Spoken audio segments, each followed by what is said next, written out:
I'm bouncing in 5 minutes. You want to keep it open or close it?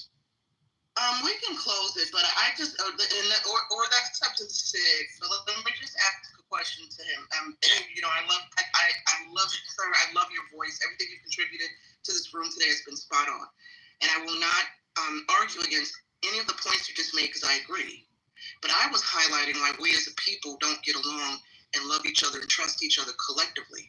So my question to you, based on everything you just said, are you suggesting, based on what you just said, all the truths that you just outlined, that these are the reasons why today in 2025, Black Americans collectively, I'm not talking about individual, what we're doing in our friend groups and our families and our churches, collectively, why we don't get along as a people and why we're constantly divided with Black men this, Black men that, except Black women this, Black women that. That's what I meant to say. These are the reasons, because of systems in place, why we still hold each other in so low regard. Is that what you're suggesting? Because that was the point that I was trying to make, why we can't get along in this day and age, right? And we blame everything for these reasons as if we don't have the mental fortitude to rise above all of this, right? We love Jesus and God, and we're in the church.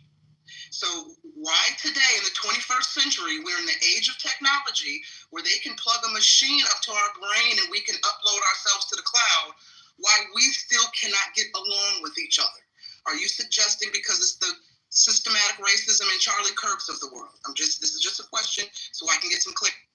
So we have risen above it many times, but we're under constant attack by the state, by political parties, by nefarious entities in this country, organizations, think tanks that are always thinking of ways to undermine our progress, to attack our families, and to attack our communities. We're under constant barrage. There's always entities in this country plotting against us and figuring out how they can use the law and how they can use the state to undermine our families and to harm us. So we're in constant flux because of that, right? And we're the only group that this happens to.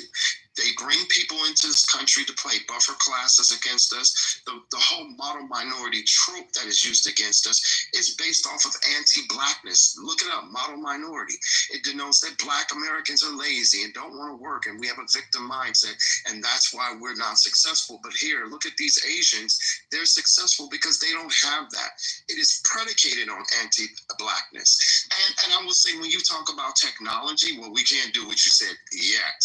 Can't do that. However, when you look at AI and the development of AI, it is well documented. It is well researched that AI itself, the programmers of AI, the developers of AI, developed biases against Black people within AI. Yes, other minority groups, but particularly Black people when it comes to AI. So yes, every fabric of society, and that's a fact, and no one can prove me wrong on that. Well, we have the neural links. That's what I was referring to.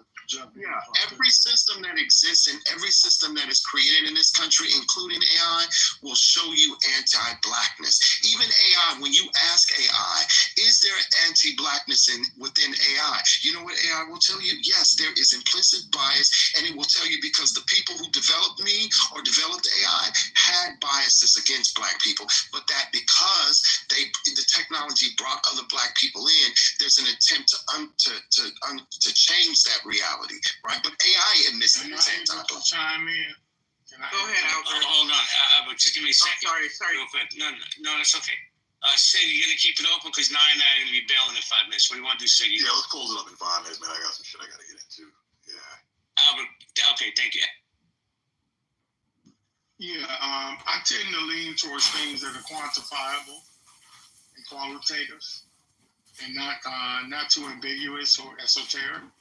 And to answer your question, and why, we endured an Holocaust. There's one thing to understand the system of racism, but the institution of racism. And because the way that white supremacy works, and that's of course the catchphrase that describes white Anglo-Saxon Protestant racism, is a system that disperses and disenfranchises any person, any group of people